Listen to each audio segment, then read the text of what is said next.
Hey, I'm John Radoff. I run a company called Disruptor Beam. We have a game called Game of Thrones Ascent, which was a game we released last year on the web, but 2 weeks ago, shipped on iPad, in a few weeks on Android devices. This game is about the politics and the diplomacy of Westeros. So what you can see here on the screen is I'm managing my holdings, my territory. I can build up all kinds of different buildings, ranging from my keep to the counting house where I collect my taxes, all kinds of different buildings. But the real deep aspect of this game comes from the decisions that I'm going to make in storylines. So for example, I can direct my sworn swords, my retinue of henchmen essentially that work for me, and I can tell them to go and do different things for me.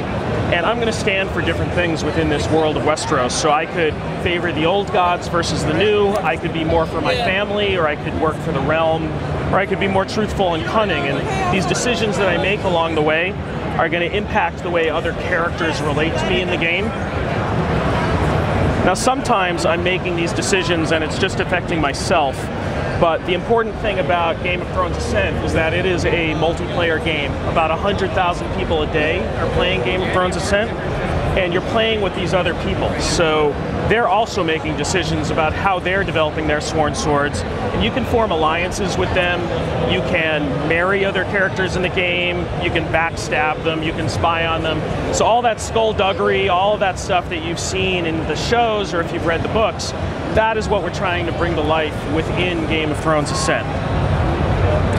So there's a lot of content. If you've ever played a game like a BioWare game like Dragon Age or Star Wars The Old Republic, writers for those games are working for us on this and have crafted over 3,000 quests and hundreds of thousands of lines of dialogue. And you're always making decisions about how to do things, and it impacts the future of your progression. Now, sometimes you actually have to have your sworn sword do something for you, and that's where another aspect of the game comes out, which is not everything is resolved through battle. Sometimes you could be like Littlefinger and resolve things through coin, trade, bribes, and so forth, or intrigue. You could spy on someone to produce a solution to a problem. So in this case, I have a few different ways that I could go and deal with this particular situation, but I could choose to say, have her fight. And there's different ways that I can go about this, and now she's going to take 5 or 6 minutes to run off and resolve this for me, and then I find out what's going on. So eventually you have a lot of sworn swords. You can have lots of them going off in different missions for you simultaneously.